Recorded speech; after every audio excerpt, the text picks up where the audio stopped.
I'm Eddie Harold. I have a Life with Breath expert series podcast, and I have a great guest today that we're going to learn so much from, Mr. Gray Caws. How are you, Gray? I am really well, thanks, Ed. And firstly, just thank you for inviting me. I really appreciate you asking me to join you today. So I became aware of your work through the Breath Source app, the new app that's taking over the world. And That's what we want. Yeah, I just was amazed at the work you do and how you help people. How did you get in? Well, number one, what are you doing to help people? And number two, how did you get involved in the service industry of mental and physical health? So what I'm doing at the moment is the breath work, some of the breath work, working with Oxygen Advantage. That's the training that I've been certified in, working with Patrick McEwen, but doing movement training as well. And combine, I think one of the key things is very much like yourself, Ed, it's not separating things out. Right. So it's not like saying, all right, well, we'll just do some breath work, or we'll just do some movement, or we'll just do some mindful awareness. For me, it's combining all of those things together and simply making it as simple as possible. So those are the things, that's sort of like my approach at the moment, and bringing it into programs. One of the programs I'm looking at the minute that I'm developing, again, keeping it as simple as possible, is just something that I think is often missed. I know you do a lot of work on this in terms of the body's rhythm. So just looking at the circadian rhythm, how cortisol affects that. So really simple, but can be complex stuff. But then just going, how can we simplify maybe some of the breathing and movement practices that we do? How can we make them really effective, doing it in different times of the day? So I'm looking at that in terms of a program, and we do retreats, Oxygen Advantage teacher trainings. They're always great fun. I really enjoy those. I have an online program as well, which I'm just developing an app to support that online program. There's obviously all of the stuff on Breath Source. And I also do with quite a bit of corporate work at the minute as well. So just going into, like yourself, going into corporate environments. And the first thing I was quite surprised, well, maybe not surprised at, is like how little movement they do. And I've got people in sort of like 20s and 30s, and I'm going, right, let's just move and rotate. And they're like, oh, I can't do that, my shoulders, etc. So just bringing some really simple movement into a corporate environment, and then incorporating the breath with it, and getting them to realize how, as again, going back to that idea of how simple things, small, subtle things can make that big difference. Well, what a great approach. You know, we see this hybriding technique of all these different modalities that seem to be coming together, and we're building a bridge from where we were into a healthier space, mentally and emotionally, but in a shorter period of time, because we're hybriding all these different modalities that used to be separate. Yeah. Do you find that? Yeah, I think that's a really nice way of explaining it. And I think allowing them to be connected and having coaches who are open to connecting different types of breath work, different types of movement, because I think it can be so easy to go, well, I teach this technique and then I don't teach that technique. But I think for me personally, I have to be open to a lot of different ideas. I have to experience it. I have to see how, when we're sharing that with clients and with colleagues, the benefits they're getting from that. And also, again, like yourself, making sure that it's relevant and there's that element of science behind it as well, and that it's safe to do. So certainly not trying things out that aren't safe, or that I'm not confident that I have an awareness and an ability to be able to do that with people. Yeah, you know, constantly being a lifelong learner, you know, is one of the keys, you know, in our field, and constantly staying open and listening and looking and like, what's next? And you kind of pull that onto the Yes. horizon from the horizon of your mind. And the next thing you know, you're off on some other, wow, this really feels good. And trying it out yourself, Yeah. never taking anyone into a place you haven't been yourself and know that it's safe. Totally agree with that. You've got this wonderful accent. I could listen to you talk all day. Where are you on the planet? Where did you get that accent? So I was born in a place called Hull in UK, in England. And Right. that's sort of like what you would say north of England. It was originally a fishing town, fishing city. Mm-hmm. And a lot of immigrants from Italy came over to Mm-hmm. that area. My grandfather was of Italian descent. Not that I can speak any Italian whatsoever, but my grandfather was Italian. But I moved from Hull, from the north of England, down to London years ago, actually, when I was about 18. So I was in London for a while, for 40 years. But my accent is still Northern English a little bit. If I go up north in England, they'll say, no, it's not. But I've got a detection of a Yorkshire accent. So very much a Yeah. Yorkshire man. But interestingly, at the minute, I'm now living in Portugal. So I moved Wow. from London in November to Porto. So, but I cannot, this is really challenging because I thought, oh yeah, I'll pick up the language, etc. No, wait, not yet. So it's a little bit of a challenge. It's a very difficult language, Portuguese. And there's a lot of Brazilians here, and the Brazilian Portuguese and the European Portuguese is very different as Right. well.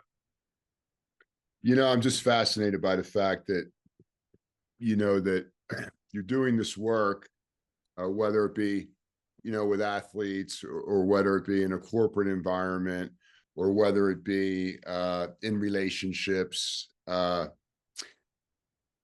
we look inside ourselves, whether you're teaching athletes or corporate, you're basically teaching the same stuff to everyone, that you can control your heart rate.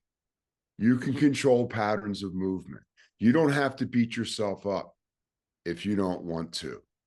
And, knowing that you have these little secrets that are coming out into a wider audience must really make you feel good. I think that's a lovely way of putting it, as you say, because we can have different athletes and all of the different sort of like demographics that we work with. And obviously there's subtle differences, particularly in age and sex, Yeah. etc. But at the end of the day, we're all human beings. Right. And I love what you say there, because I think, one, we have to recognize that there are variations and variations. So the whole idea of rhythms, etc. But at the same time, I like what you say there, is we're teaching exactly the same things, or we're guiding, or we're sharing exactly the same things. And maybe what I've found, the big thing that I've found, is that how we share those and what type of language, and I don't mean Portuguese or English or German, Right. Right. but how we express ourselves and how we communicate with clients, and that might vary depending on the type of client, is something that is a real learning curve for me, or has been a real learning curve for me.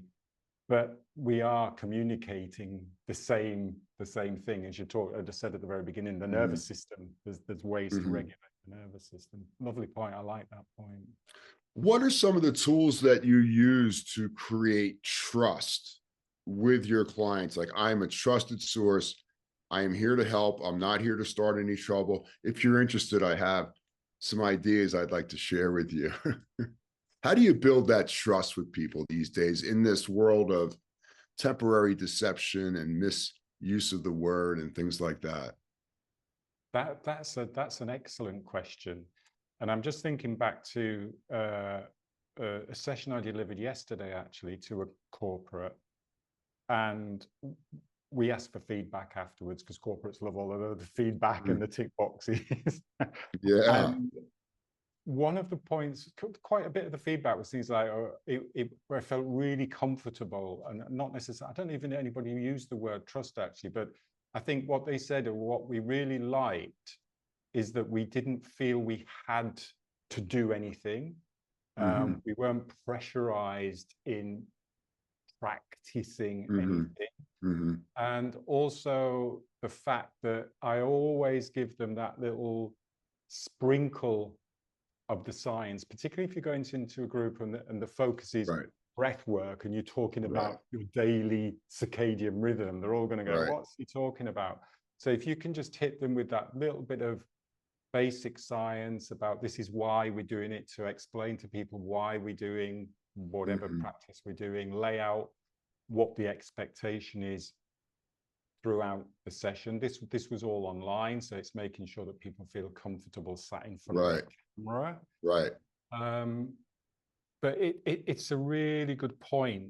It's, yeah, it's, I suppose it's not, what I aim to do is to come across, not to come across as, oh, I'm telling you what to do, or I'm the expert and I've got all the answers for you. It's like, right, I think as you said there, it's let's explore this together. If it works for you, we were doing breath holds. So I was going, if this works for you, we'll go for 10 seconds. If it doesn't, we'll just stay to 5 seconds. So you're giving them enough to make it a little bit of a challenge and a bit of fun as a group. But at the same time, you're not making anybody feel, oh, I wasn't as good as that person, or I've been left out of this exercise. And I think also I'm thinking as like, I remember, I don't run a running club here at the minute, but I used to run a running club. And I think one of the key things I learned, it was actually from a female running club that I learned when I was in Hull. I was going back up north. And they used to do, when they did a running club, they used to do, if you're going towards the front, that's the turning point and you come back. So there was never a group at the back trying to keep up with people, because I think there's nothing worse in the world than runners at the front and they're chatting and they're recovering, and then the person at the back gets there and they're like, and then everybody goes again. So you feel as if you're leaving people behind. And I suppose I always have that analogy in mind, whatever, I've just used that as a running example, but whatever I'm thinking about when I'm guiding a session with people is we want to allow the people who maybe get it a little bit quicker to go ahead, but then come back. And so it's like keeping the flow, I think. That's a wonderful way to look at things. So things are always flowing. Yes. You know, I find it fascinating in the corporate world when we come in and we do our thing that, you know, we're basically telling folks that you have value, that the gifts that you bring to the table are big enough. You are being seen and heard. And I think something turns on inside of people when they begin to see self-value, when they begin to see that things might not be perfect, but I'm okay right now. I don't know what the future holds, but I think I'm okay right now. And then I begin to feel okay. And then you begin to come to work for something more than a paycheck. And then everything begins to change.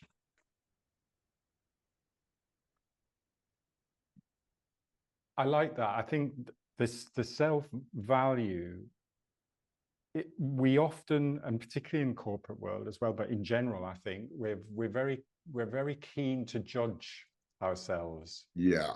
And I suppose it's human nature, isn't it? It's a protection. It's like, oh yeah, protecting myself.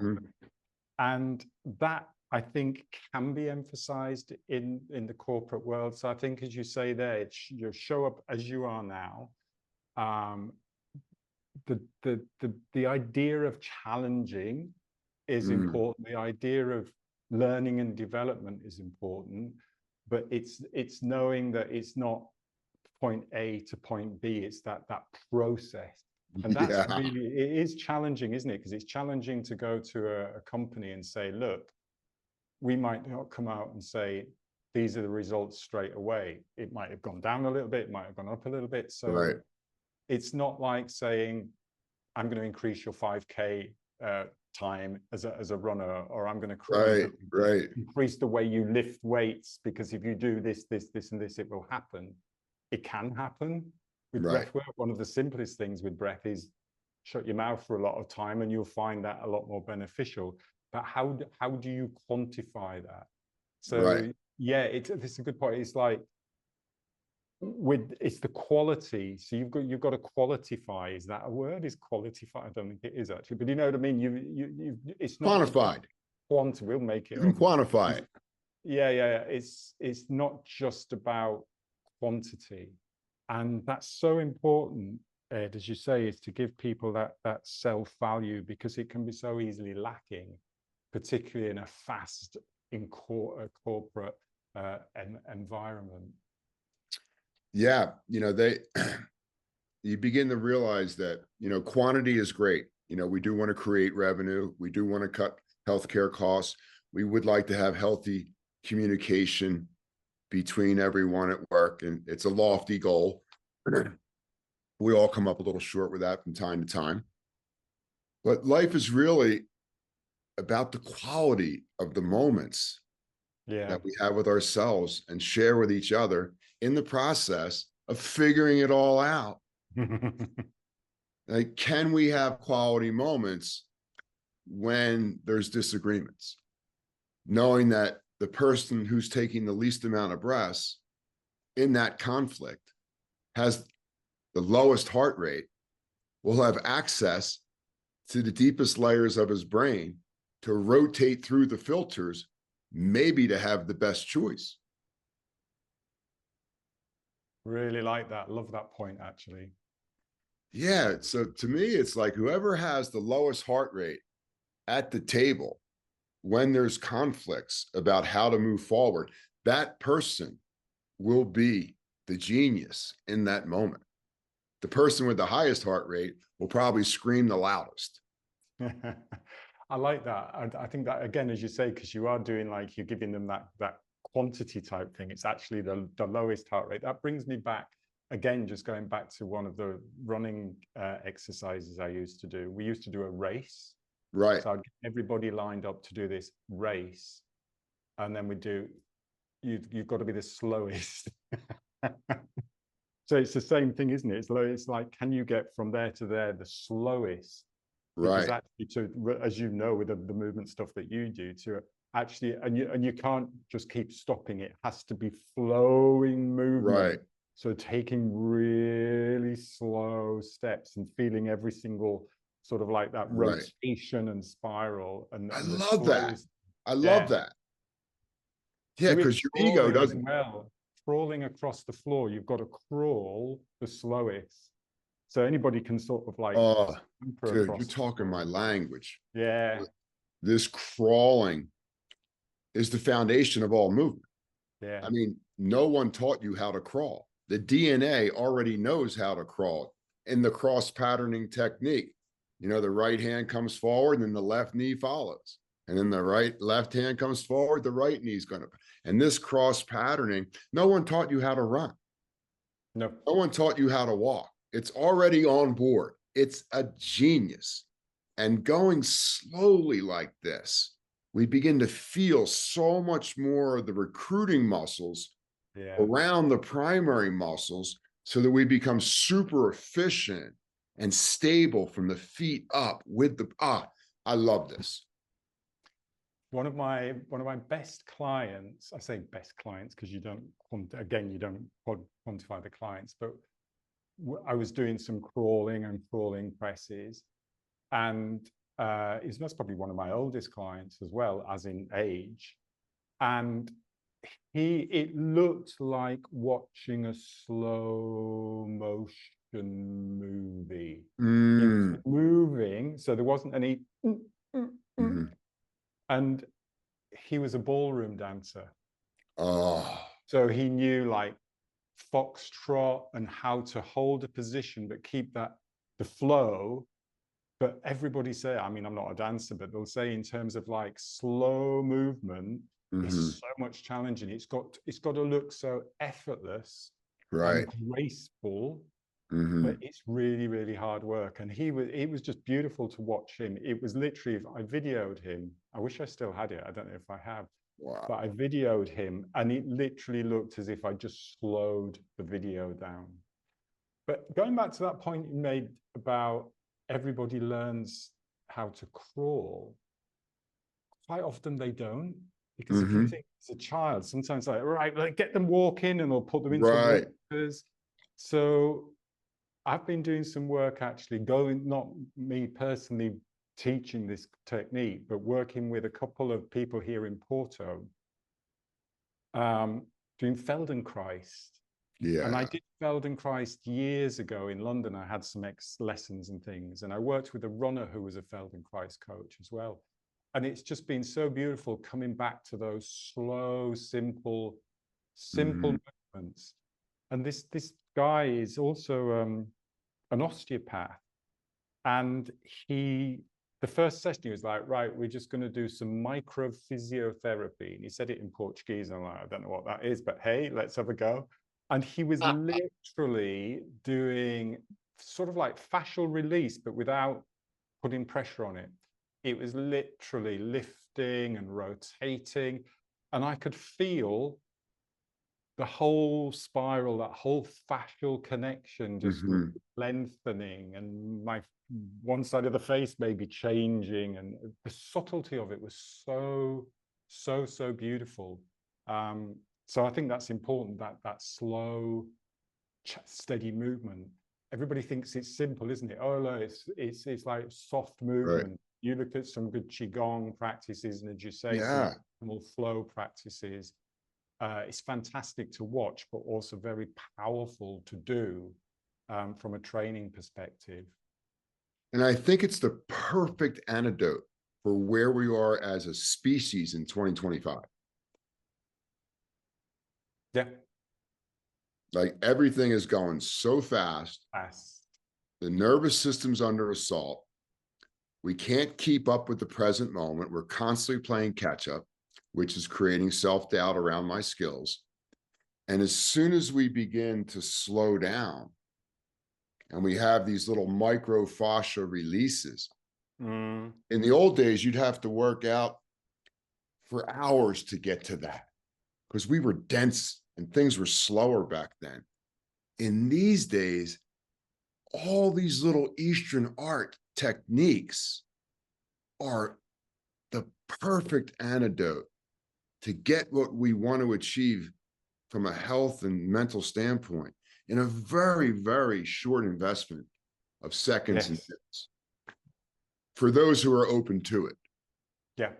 It's a You good know, point about those open to it. And I think it goes back to the point you made earlier about the quality of the moment, because yeah, just a few, you don't have to do hours and hours or set aside an hour's gym workout or whatever. Now, I'm right, not suggesting that you shouldn't do that, because I think it's important that you have right, the combination and the balance. But I think just at that starting point, to encourage people just to do that those movements and those quality moments are powerful, and they exactly, have a big effect, because it's so easy to miss those out and just go for right, the, like, right, I'll go and do a really hard gym workout.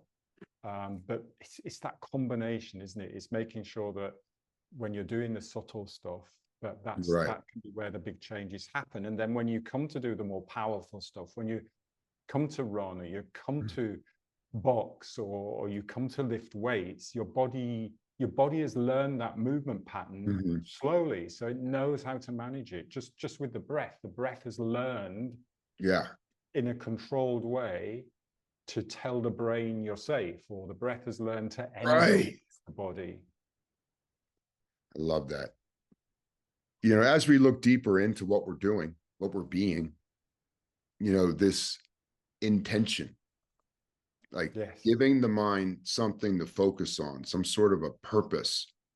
This intention, meaning inside, I'm creating tension about something I want to manifest out here. And the intention might be, for this run, I'm just going to nasal breathe. And whatever Yeah. pace I have is the pace I have, because I don't need a scoreboard. I know what feels good and I know what feels bad. And I'm searching for quality moments. So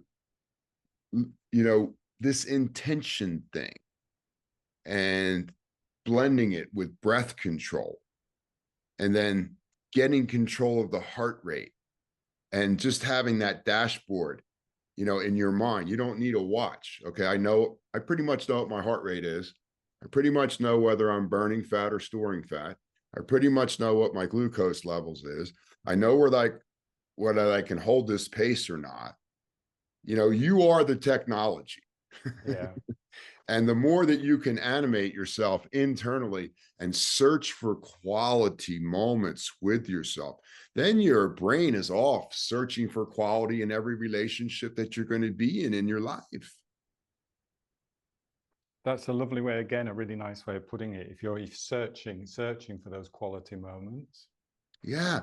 And you seem to be steeped in both the Western tradition of frequency, intensity, duration. How much do you do it? How long do you do it? How hard do you do it?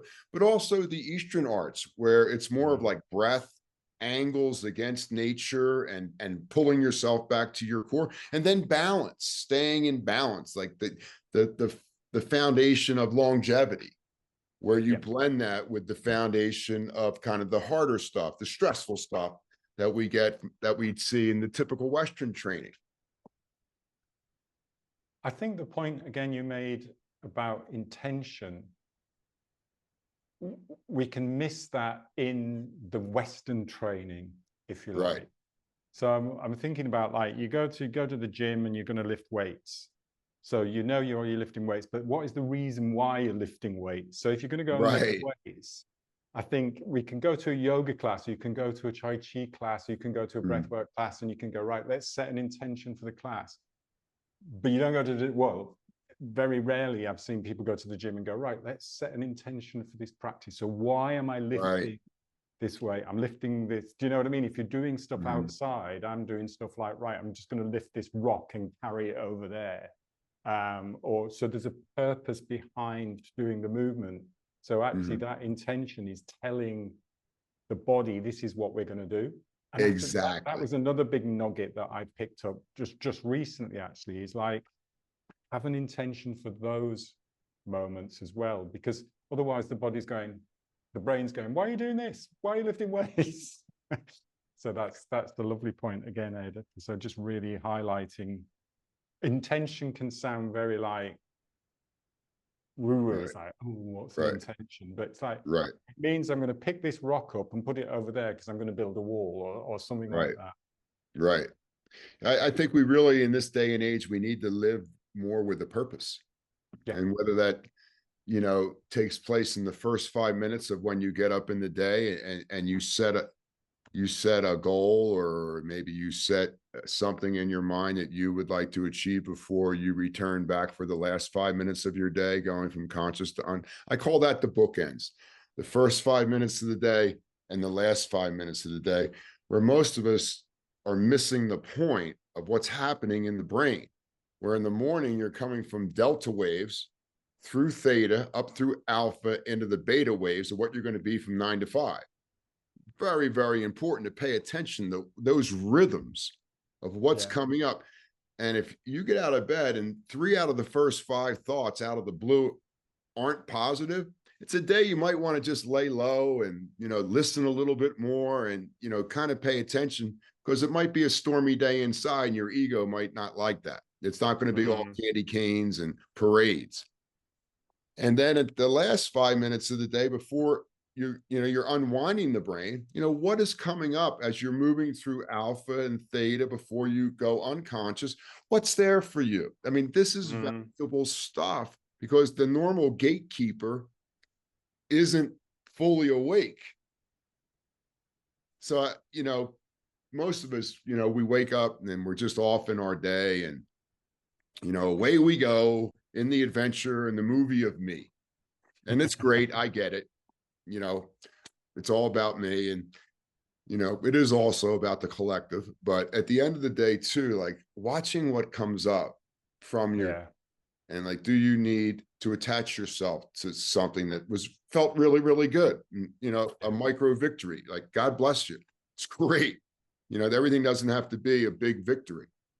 Or maybe there's something that, you know, you want to forgive yourself for. Like it's got past the goalie and you said something you didn't want, or you thought something you didn't want. Like cleaning things up before you go unconscious.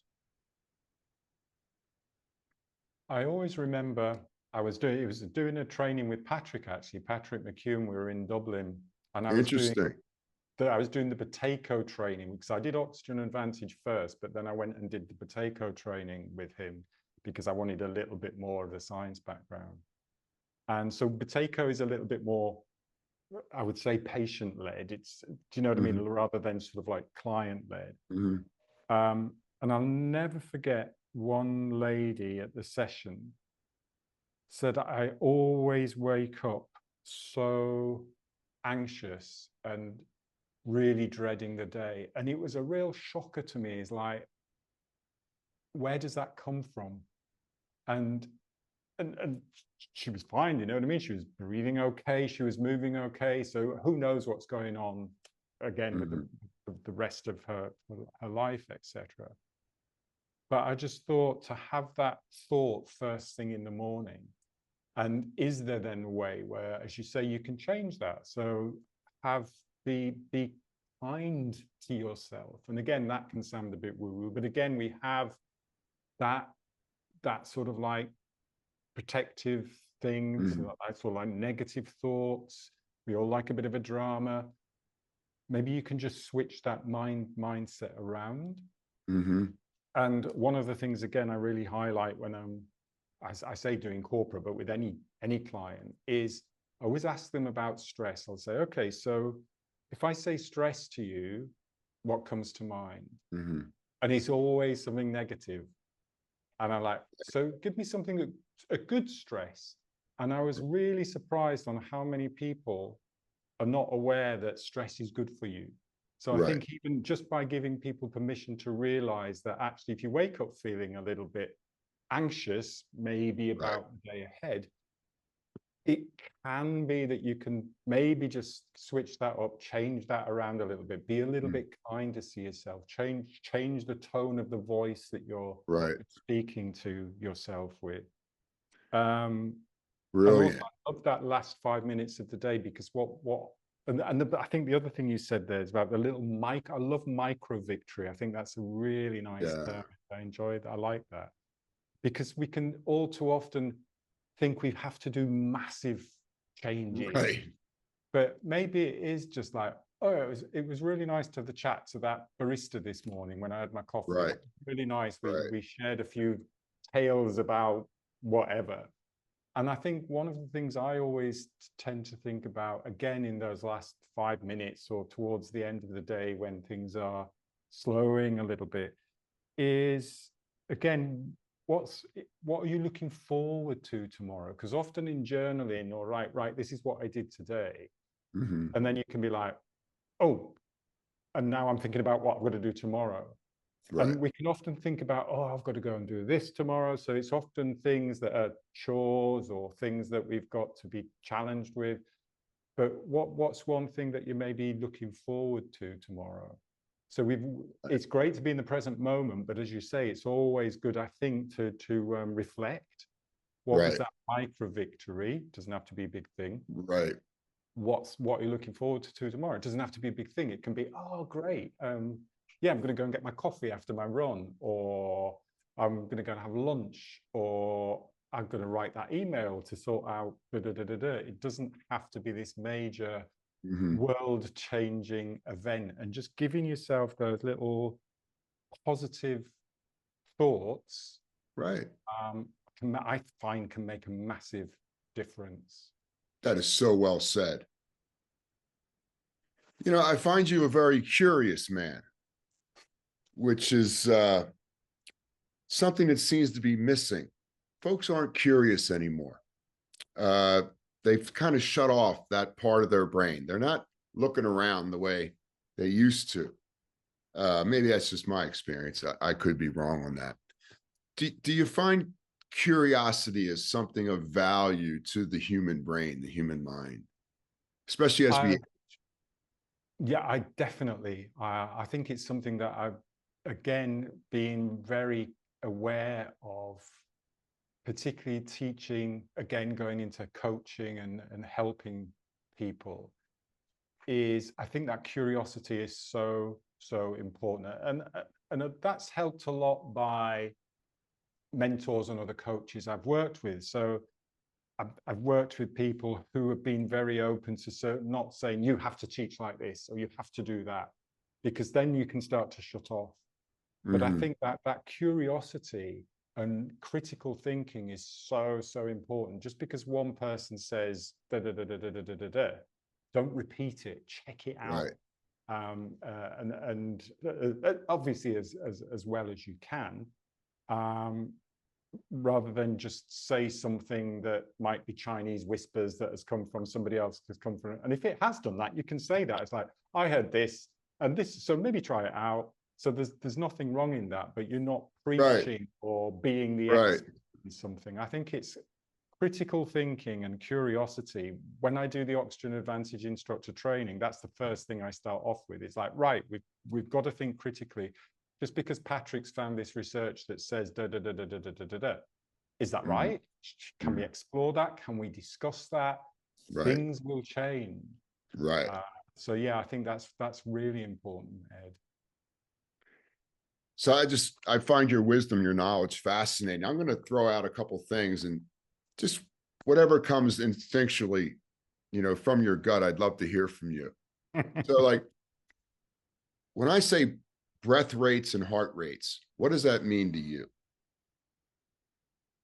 It means current state of your nervous system. Yes, that is so fresh and so revealing to the big picture. I tell folks all the time, the person who wins the race is the person who took the least amount of breaths. The person who came in last is the person who took the most amount of breaths. I love that. I love that. When you think about mental health, how does breath play a role in mental health in 2025? I think it plays a huge role. I'm not a mental health specialist, so I've got to be careful on that. And I'm very clear on that when I'm guiding sessions, because a lot of people, if they're coming to you for breath work, they might tend to be suffering from mental health. Suffering is maybe the wrong word, but they may have, it might be the last straw. It might be that I need to do something to help me feel better. So I think you've got to be very careful that we're not offering cures or magic bullets. You breathe like this is going to be all wonderful. I also remember one instructor training I did, and we had a guy who was a qualified mental health nurse doing the training. And he said something really important that I felt to me. And he's like, it's not all about trauma release. And if it is about trauma release, you've got to be able to, you as a breath coach, you've got to be able to manage that. So if you're offering that as a practice, you have really got to know what you're doing. And maybe it's the wrong thing to do with people. So I think from my perspective, again, it's going back to the simple, subtle stuff. Something like, as you mentioned earlier, you can make a huge difference just by giving someone the awareness that if you breathe through the nose as much as possible, where it's normal to do so, you can have a massive benefit from that. So you don't have to do a lot of exotic, and maybe the wrong word again, but a lot of different types of stuff. Powerful. Do the subtle stuff. Yeah, do the subtle stuff and get the benefits from that. With Oxygen Advantage, the stronger stuff, if you like, is the breath holds. So again, if I'm teaching any breath holds or anything like that, always hit with the contraindications. But I think it's important that we do the powerful stuff as well, or the stronger stuff, because again, a lot of emphasis, particularly in sort of like the mental health world, is about downregulating the nervous system. So it's like taking time to rest, etc. And there's a couple of things with that. I remember working with one client and we were talking about slowing the breath. They're saying it's really easy, just take it gently, just slow the breath, because that will lower the heart rate. It'll tell the mind, it'll tell the brain you're safe. And she said, oh, I really don't like that. And so it's like, oh, okay, so what is coming up? And she said, well, anytime I've been having a panic attack, I'm always told to slow the breath. And that was a real like bing moment for me. So it's like, Right. In that case, giving her that cue, going back to that idea of language, of slowing the breath is most probably the completely wrong thing to do for Right. that moment in time. So that was a bit of an eye-opener for me. And then the other thing is, I think some of the time we need to teach people to go with the stronger stuff, to go with the breath holds, so that you're giving them the confidence to be able to feel, right, my body is under stress, but I am in control of that. Beautiful. So I think that's again, without highlighting that this is really doing anything to release trauma or anything like that. But I find that the breath holds, people can, oh yeah, I can pause my breath for 10 seconds and I feel really good about it. So therefore, not only are they building the tolerance to CO2 so that when they are stressed, the breath will slow a little bit more naturally, they're also, that confidence can make a massive difference. So they'll feel better about themselves. Well, it's refreshing to hear someone who utilizes the breath work judiciously as yourself. This is not something to be fooling around with. No. You must be able to land the plane, so to speak. Yes, you can't stir things up and let people go. It's simply, it's a crime. And to get people high or out of their body or whatever it may be, whatever the languaging might be, it's not good. It's not good. So being mindful of the language and being mindful that the breath is supremely more powerful than I'll ever be, my words or wherever I take you, and respecting that I don't need to blow everything up. Yeah. To release trauma or, whatever the medical term might be, but just being mindful that, okay, we've taken off and I need to land the plane at some point where hopefully there is more self-esteem, self-confidence, self-love than when there was an hour ago or whatever. I mean, it's very important to do that in my world. Yes. That goes back to the point you made earlier, Ed, about those three things you pointed out there is whatever demographic, whether you're an athlete or whether you're somebody struggling to get out of bed in the morning, those are the three things I like that. Those are the three things that everybody's looking for and looking to achieve. So I'm going to throw out a word that doesn't get a lot of science because it's very mysterious. It's not a thought. It's not an emotion. It's kind of both of them. It's this thing called mood. M-O-O-D. When I say the word mood, what is that? How does that translate? How does that feel to you? Mood. How do we work with bad moods, good moods, excited moods, depressed moods? Because the scientific community doesn't branch. There isn't a lot of science out there on mood. There's a lot of neuroscience, great, a lot of emotional science, a lot of heart-brain coherence, and all, God bless all that. But we don't hear a lot about moods, but everybody we meet has a certain tone or a Mm. certain mood. And how do we work with that as professionals?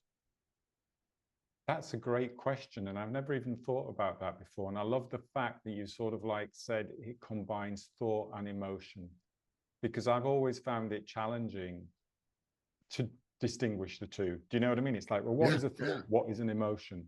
right. And you've really got me thinking there, because I think that's a lovely idea, that it is almost like that undulation Mm-hmm. between two, because you could be having a really happy Right, time, but then suddenly there's something in the back of the mind that's a thought that puts you into that more dark mood, right. or because when you actually said the word mood, the first thing that came to mind was sort of like darkness, and not in a bad way, not thinking I'm in a dark mood, but you tend to think of being moody. I don't know, that might be a northern Right. or an English term, but being moody is somebody just being, oh, can't be bothered. You would never say, oh, you're moody if you're happy. Oh yeah, he's really happy, he's moody. So that could just be an English terminology. But it's a beautiful thing to explore.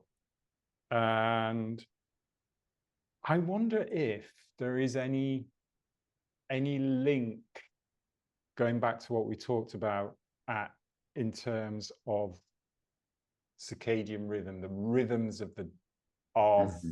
of the day, the rhythms Mm-hmm. of the weather, you know, like the moon, the planets. And this is me Mm-hmm. just thinking of Oh things. yeah.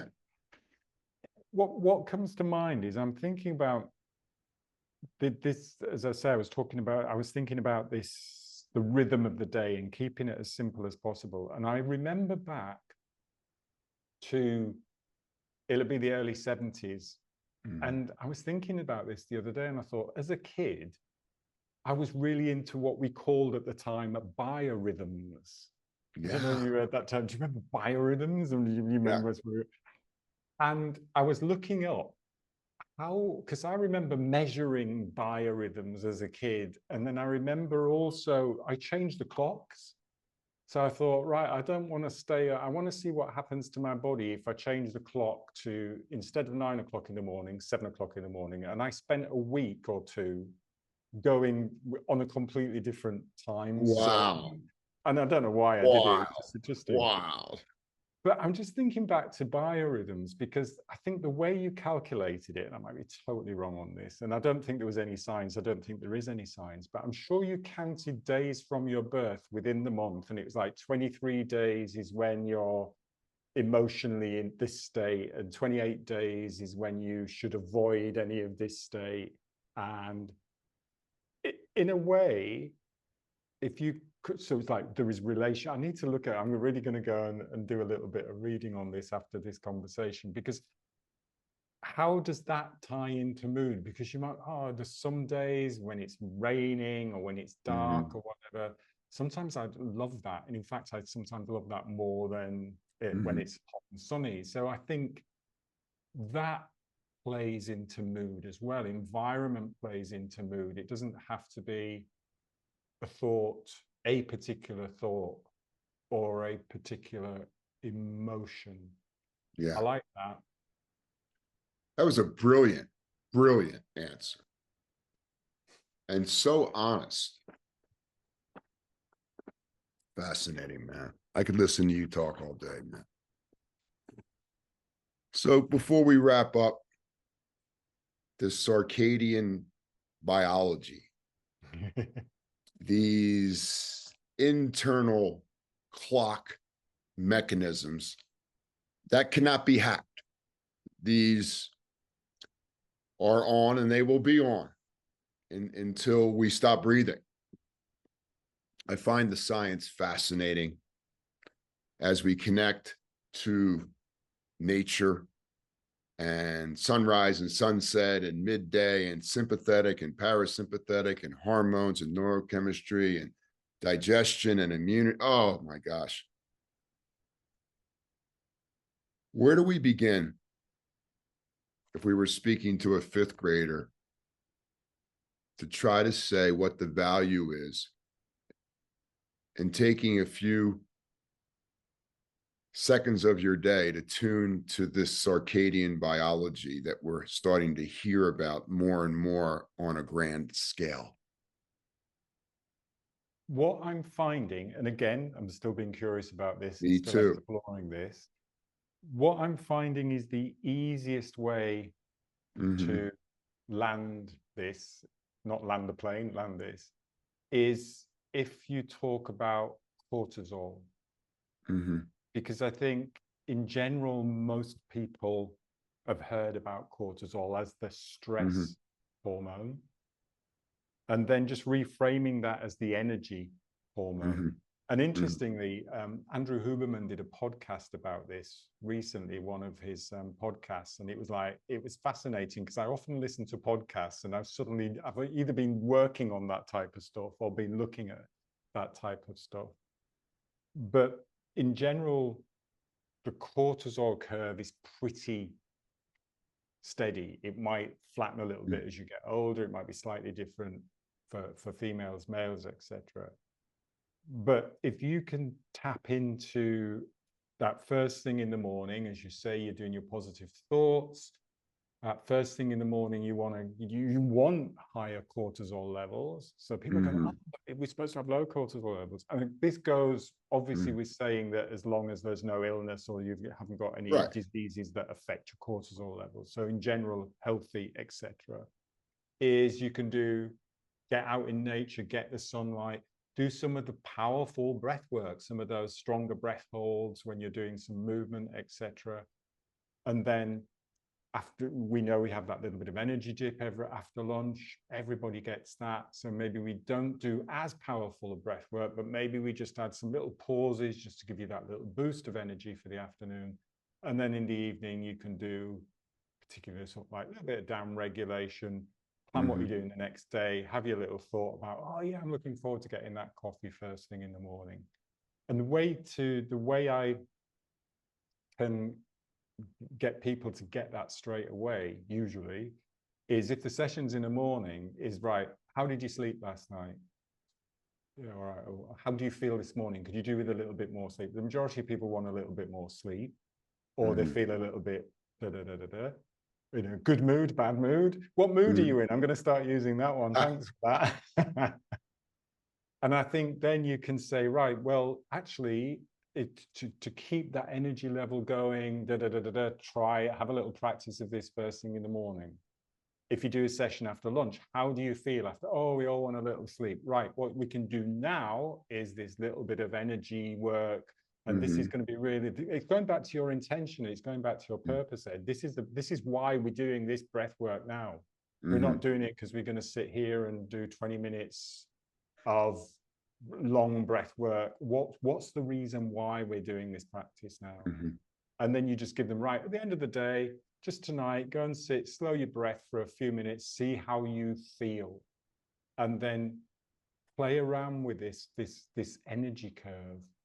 So that's how I've found, without getting over complex and over complicated about stuff, but then you can look a little bit more depth in terms of body temperature, ultradian rhythm within the circadian rhythm. So if you want to, all of that, when you want to go in a little bit more depth with it, you can play around with all of those things. But definitely just that energy boost in the morning, that little bit of a little bit of calmness, that little bit of energy boost after lunch, and then that calming before bed.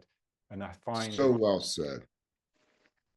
So if you want more energy, get up in the morning, do some breath holds, stretch your body, look up into the sky, and your eyes, your suprachiasmatic nucleus will activate your optic nerve, will activate your retina, and will activate your hypothalamus to create the energy that you need to be you, to perform at the level that you would like to perform in the choosing mind as you move through the arena of the day.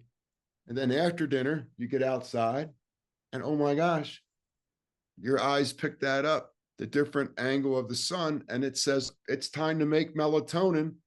We need to go to sleep. So there's like this master switch we can activate between high and low energy, upregulation, downregulation, which is also going to affect adrenaline and serotonin, which are the precursors of the big guys. I really like our chances as a species going forward with information like this Yeah. simplicity of this coming out at a wider range. That's the important bit, is that simplicity, because there's so much out there at the moment. You can swipe down on Instagram and they're telling you to do this, they're telling you to do that. You've got to buy this, you've got to buy that, you've got to have this, and I'm not knocking any of that, because I advertise on Instagram, I don't advertise on LinkedIn, but I use social media. But I can be overwhelmed by that. Oh, I need this, I need that, I need And actually, if we can just pull that back and go exactly as you said at the beginning, you're here, you have value. There are some subtle changes that you can make that can make a massive difference. Doesn't cost you loads of money. You don't have to spend a lot of time doing it. And that is value. That you are a value to yourself, and you're a value to society by making those small changes, feeling good and being in a good mood. Well, this has been one of the best hours of my life. I want to thank you so much for, sharing your wisdom and your knowledge about how you work with humanity and how you serve humanity. Great. Thank you so much. We're going to have at the show notes at the bottom all sorts of ways people can get a hold of you. Brilliant. And I really think you're a real treasure, and I wish you nothing but the best going forward. Ed, same here, and I really appreciate you inviting me onto your podcast. It's much appreciated, in sharing time together. Well, thanks so much. Let's do it again sometime. Definitely. Thank you, buddy. Thank you. So long.